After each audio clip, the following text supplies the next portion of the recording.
امام کون؟ اب اس کی دلیل بھی دوں میں قرآن سے. آئیے سورہ نبا کی طرف. اما یتساءلون عن النبأ العظیم.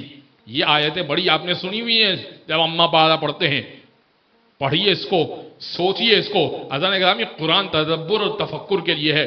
اما یتساءلون عن النبأ العظیم. ابھی بھی آتے ہیں آپ سے سوال کرتے ہیں عن النبأ العظیم، بڑی خبر کے بارے میں، نبأ عظیم کے بارے میں، ایک بڑی خبر کے بارے میں سوال کرتے ہیں. الذی ہم فیہ مختلفون، جس کے بارے میں یہ لوگ اختلاف کرتے ہیں، اس بڑی خبر کے بارے میں یہ آپ سے سوال کرتے ہیں. کلا سیعلمون، ان قریب ان کو معلوم ہو جائے گا. ثم کلا سیعلمون، پھر ان قریب ان کو معلوم ہو جائے گا. ہاتھ جوڑ کے عرض کروں مولا آپ تفسیر تو کیجئے نا، بتائیے تو صحیح بڑی خبر کون ہے. تو ایک مرتبہ جنگ صفین میں مولا اپنی گھوڑے کی رکاب میں پاؤں ڈال رہے تھے اور اب گھوڑے پر سوار ہو رہے تھے تو ایک من چلا حاکم شام کی طرف سے یہی آیت پڑھ رہا تھا.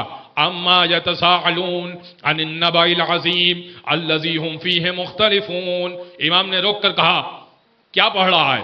تجھے معلوم ہے نبأ عظیم کون ہے؟ بڑی خبر کون ہے؟ الذی ہم فیہ مختلفون، جس کے بارے میں یہ لوگ اختلاف کرتے ہیں. ان قریب معلوم ہو جائے گا، پھر ان قریب معلوم ہو جائے گا. اس نے کہا کون ہے بڑی خبر؟ قیامت ہے نا. کچھ لوگ اختلاف کرتے ہیں قیامت ہوگی نہیں ہوگی. امام نے کہا نہیں، قیامت نہیں ہے. رسول سے سوال ہوتا تھا آپ کے بعد امام کون ہے؟ تو یہ بڑی خبر میں ہوں. اگر اس بڑی خبر کو مان لیا ہوتا تو آج تو جنگ کی صفوں میں نہ کھڑا ہوتا، میرے ساتھ کھڑا ہوتا.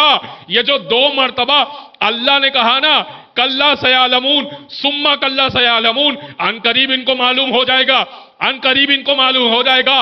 قبر میں معلوم ہوگا کون حق کا امام تھا، محشر میں معلوم ہوگا کون حق کا امام تھا.